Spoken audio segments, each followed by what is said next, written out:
মনস্তাত্ত্বিক প্রক্ষেপণ বা প্রজেকশন হলো এমন একটি রক্ষা কবচ, যার মাধ্যমে একজন ব্যক্তি নিজের ভেতরের অবদমিত দোষ, ব্যর্থতা বা অস্থিরতাকে অন্যের ওপর চাপিয়ে দিয়ে এক ধরনের সাময়িক মানসিক মুক্তি বা স্যাটিসফ্যাকশন খোঁজে। এই প্রক্রিয়াটি যখন হীনমন্যতা থেকে জন্ম নেয় এবং অন্যকে কষ্ট দিয়ে নিজের শ্রেষ্ঠত্ব প্রমাণের হাতিয়ার হয়ে ওঠে, তখন তা সেডিজম বা পরপীড়নকামে রূপ নেয়।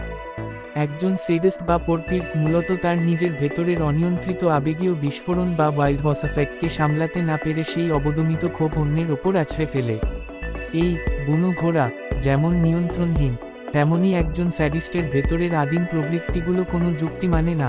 তারা কেবল অন্যকে অসহায় অবস্থায় দেখে নিজেদের ভেতরের বিশৃঙ্খলাকে শান্ত করতে চায়। এই প্রক্রিয়ায় অনেক সময় শাডেনফ্রয়েড বা অন্যের বিপদে আনন্দ পাওয়ার মতো একটি বিকৃত তৃপ্তি কাজ করে, যেখানে নিজের অপূর্ণতাকে অন্যের পতনের মাধ্যমে প্রশমিত করার চেষ্টা করা হয়। এই জটিল সমীকরণটি যখন কোনো সুশৃঙ্খল কাঠামোয়, যেমন সামরিক বাহিনী বা কঠোর কর্পোরেট পরিবেশে প্রয়োগ করা হয়, তখন ড্রিল ইনস্ট্রাক্টর বা ড্রিল ইনস্ট্রাক্টরের ধারণাটি সামনে আসে। একজন আদর্শ ড্রিল ইনস্ট্রাক্টর রিক্রুটদের ভেতরের সেই বুনো ঘোড়া বা বিশৃঙ্খল সত্তাকে ভেঙে চুরমার করে দেন, যাতে সেখানে শৃঙ্খলার নতুন বীজ বপন করা যায়। কিন্তু সমস্যা তৈরি হয় তখনই, যখন প্রশিক্ষণের এই কঠোরতাকে ব্যক্তিগত তৃপ্তির মাধ্যম হিসেবে ব্যবহার করা হয়।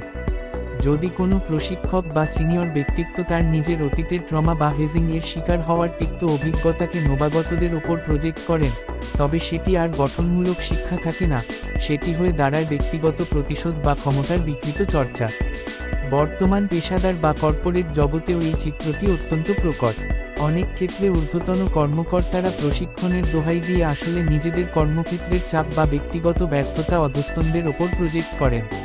তারা যখন কাউকে মানসিকভাবে পর্যুদস্ত করেন, তখন তাদের অবচেতনে থাকা সেই ওয়াইল্ড হর্স সাময়িকভাবে শান্ত হয়, যা তাদের এক ধরনের ভ্রান্ত শ্রেষ্ঠত্বের তৃপ্তি বা প্রজেকশন স্যাটিসফ্যাকশন দেয়।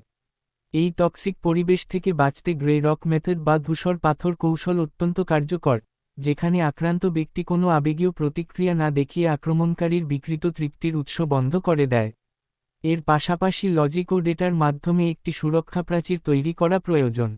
যেহেতু তথ্য এবং যুক্তি প্রজেকশনের আবেগীয় মিথ্যাকে ধূলিসাৎ করে দেয়, তাই কর্মক্ষেত্রে নিজের দক্ষতা ও সঠিক ডকুমেন্টেশনই হয় সবচেয়ে বড় ঢাল। কথা বলার সময় আবেগ পরিহার করে "আমি ডেটা অনুযায়ী এটি দেখছি" বা "আপনার ফিডব্যাকটি নোট করে নিলাম, আমি বিষয়টি মিলিয়ে দেখব" এর মতো সুনির্দিষ্ট ও পেশাদার শব্দচয়ন ব্যবহার করলে আক্রমণকারীর প্রজেকশন বা শাডেনফ্রয়েড করার সুযোগ কমে যায়।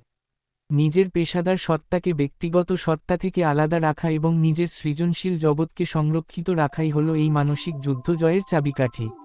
মনে রাখা জরুরি যে, অন্যের ভেতরের বুনো ঘোড়াকে শান্ত করার দায়িত্ব আপনার নয়, বরং নিজের মানসিক স্থিরতা বজায় রাখাই এখানে প্রকৃত বিজয়।